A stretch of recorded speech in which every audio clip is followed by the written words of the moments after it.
চিল্লা মালদে।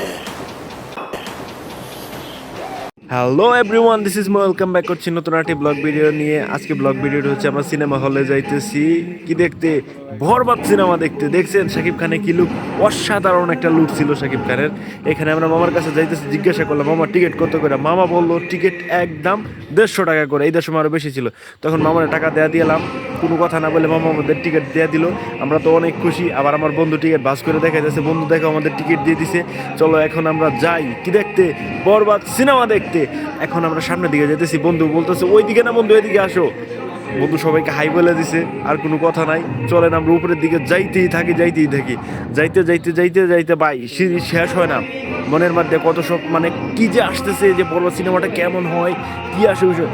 ওই যে দেখেন মামারা ওইখান থেকে ডাকতেছে, কিন্তু আমরা ওদিকে যাইনি, ভাবছিলাম যে উপরের দিকে যাইতে হবে। তারপরে না, দেখি যে মামারা এখানে ডাকতেছে, বলতেছে বাবা তোমরা এদিকে আসো, সিনেমা দেখতে হলে এদিকে যেতে হবে। তারপর আমরা মামার কাছে টিকিটটা দিয়া সবগুলো টিকিট দিয়ে দিলাম। তারপরে মামাকে বললাম আচ্ছা আমরা যে আপনাদেরকে টিকিট দিয়ে দিতেছি, পরে কিভাবে আমরা বুঝবো, আপনারা বুঝবেন কিভাবে যে আমরা এখানে দেখতে আসছি আমরা, মানে। তারপরে উনি বলতেছে সমস্যা নেই, আমরা ওদের টাকাটা দিয়ে দিতেছি, আপনারা যান, এটাই নিয়ম আর কি। তারপরে বলতেছে যে তাড়াতাড়ি যান, সিনেমা শুরু হয়ে গেছে, আপনার উপরের দিকে যান। তারপরে আর কি দেখাবো, ভিতরে অনেক অন্ধকার। এখন আপনারা সিনেমার যে বাকি অংশটা আছে ওটা উপভোগ করেন।